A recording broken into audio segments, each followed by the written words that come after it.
तर सिंधुदुर्ग जिल्ह्याला सुद्धा पावसाचा ऑरेंज अलर्ट हवामान खात्याने दिलाय। या पावसामुळे जिल्ह्यातील नद्यांच्या पाणी पातळीमध्ये वाढ झाली आहे। कणकवलीतील जानवली नदीच्या पाणी पातळीमध्ये सध्या वाढ झाल्याची नोंद आहे।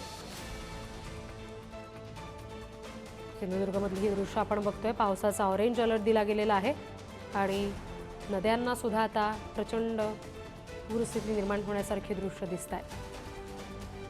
कोकणामध्ये पावसाने पुन्हा कमबॅक केला आहे। गेली 4 दिवस मंदावलेल्या पावसाने पुन्हा सुरुवात केली आहे। काल दुपारपासून पावसाने सुरुवात केली होती। आता थोडासा काहीसा पाऊस थोडासा कमी झाला आहे, पण या कालच्या पावसाने नद्या नाल्यांना पूर आलेला आहे। एकंदरीत दिसतोय आपण की पाणी वाढत आहे। कणकवलीमधील आपण सिंधुदुर्गातील जिल्ह्यातील कणकवलीमध्ये आहोत। ही जानवलीची नदी आहे, त्या नदीला पाणी दुथडपा भरून वाहत आहे। तसंच बघायला गेलं तर सिंधुदुर्गात देखील बघितलं तर एक ऑरेंज अलर्ट जारी केलेला आहे। काही वेळासाठी ऑरेंज अलर्ट जारी केलेला आहे। तर रत्नागिरी असेल त्याला देखील ऑरेंज अलर्ट जारी केलेला आहे। कोकणामध्ये एकंदरीत ज्या मागील 4 दिवस विश्रांती घेतलेल्या पावसाने पुन्हा सुरुवात केली आहे।